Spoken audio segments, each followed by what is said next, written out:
خود اعتمادی، کامیابی اور عزت کی سیڑھیاں آپ کو تب ملتی ہیں جب آپ کا ایٹیٹیوڈ ایسا بن جاتا ہے کہ آپ کا ٹکر کا اس دنیا میں دوسرا کوئی نہیں۔ آپ کو لوگوں کی پرواہ نہیں رہتی، آپ اپنے آپ کو پروو کرنا چھوڑ دیتے ہیں۔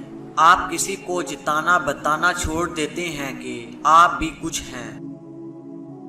آپ اپنے ہونٹ سی لیتے ہیں اور اپنے کام کو کہتے ہیں کہ وہ بولے۔ آپ اپنے آپ کو، اپنے کام کو اتنا بہترین بنا لیتے ہیں، اس طرح کے کام کرنا شروع کر دیتے ہیں کہ آپ کا کام لوگوں کو کھینچنے لگتا ہے۔ لوگوں کو پتہ چل جاتا ہے کہ اس شہر میں کوئی ایسا بندہ آ گیا ہے جس میں کچھ خاص ہے، اور لوگ اپنے آپ کو سرچ کرنے لگ جاتے ہیں۔ تو سب سے اہم بات ہے آپ کا ایٹیٹیوڈ۔ آپ کا ایٹیٹیوڈ ایسا ہونا چاہیے کہ لوگوں کو نظر آئے۔ شیر اپنے ایٹیٹیوڈ کی وجہ سے جنگل کا راجا ہوتا ہے، ایگل اپنے ایٹیٹیوڈ کی وجہ سے سب سے اوپر اٹھتا ہے، کیونکہ دونوں جانتے ہیں کہ اگر ہم ایوریج کے ساتھ رہیں گے تو ایوریج بن کر رہ جائیں گے۔ ایگل کبھی بھی آپ کو کبوتروں کے جھنڈ میں نظر نہیں آئے گا، وہ ہمیشہ اونچائی پر اکیلا اڑتا ہے، اور جب وہ سامنے آتا ہے تو کوئی پرندہ ٹھہر نہیں پاتا، سارے پرندے اپنے آپ ہی دائیں بائیں ہو جاتے ہیں۔ تو اپنے ایٹیٹیوڈ کو کیسے بہتر بنانا ہے، کیا ہوتا ہے ایٹیٹیوڈ، آج کی ویڈیو میں ہم یہی بات کریں گے۔ تو اپنے ایٹیٹیوڈ میں سب سے پہلی اور ضروری چیز جو شامل کرنی ہے وہ ہے میری سوچ اور میرا مقصد بہت بڑا ہے۔ آپ کی سوچ اور آپ کا مقصد ہمیشہ بہت بڑا ہونا چاہیے۔ جیسے ایک کبوتر تھا، وہ ایک پنجرے میں ہی پیدا ہوا تھا، وہ وہیں پنجرے میں رہا، وہیں پلا بڑھا، وہیں زندگی گزاری۔ اس کے مالک نے اسے کبھی بھی پنجرے سے باہر نہیں نکالا تھا، پنجرے میں ہی قید رکھا تھا۔ باہر کی دنیا کے بارے میں اس پرندے کو کچھ علم نہ تھا کہ باہر بھی ایک دنیا ہے جو بہت بڑی ہے، اڑنے کے لیے لمبا کھلا آسمان ہے۔ وہ کبوتر شاید اس پنجرے میں ہی مر جاتا، لیکن ایک دن کیا ہوا، اس کا مالک پنجرہ بند کرنا بھول گیا۔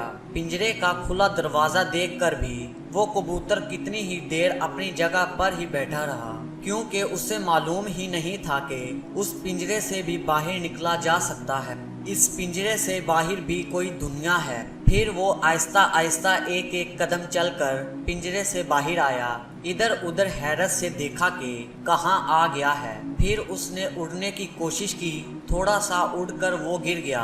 اس نے دوبارہ کوشش کی اڑنے کی، تیز ہوا آئی اور اسے اپنے ساتھ اڑا کر لے گئی۔ وہ آسمان پر اڑنے لگا، پہلے تو اسے سمجھ ہی نہیں آئی کہ وہ کہاں آ گیا ہے۔ وہ سوچ رہا تھا کہ اس کا مالک جو اس سے پیار کرتا ہے وہ کتنا پریشان ہوگا، مجھے ڈھونڈ رہا ہوگا اور اپنے گھر کیسے جائے گا۔ وہ نہیں جانتا تھا کہ اس کا اصل دشمن اس کا مالک ہی ہے، جس نے ساری زندگی اسے پنجرے میں رکھا، اس کو اڑنے سے روکا۔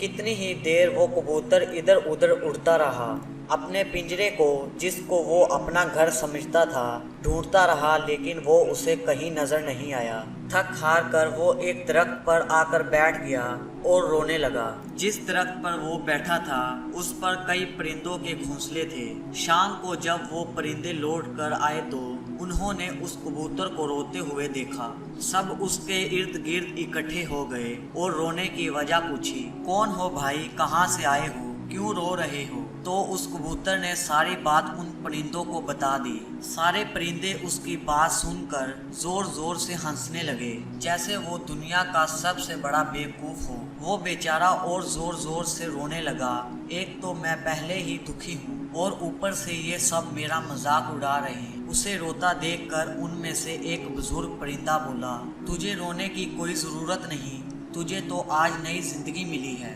وہ بند پنجرہ تیرا گھر نہیں بلکہ تیرا قید خانہ ہے۔ اس پنجرے میں تمہارے ساتھ ساتھ تمہاری ساری قابلیت، تمہاری ساری صلاحیتیں بھی قید تھی۔ تمہاری دنیا وہ چھوٹا سا پنجرہ نہیں بلکہ یہ نیلا آسمان ہے جو تیری اڑان کے لیے بنا ہے۔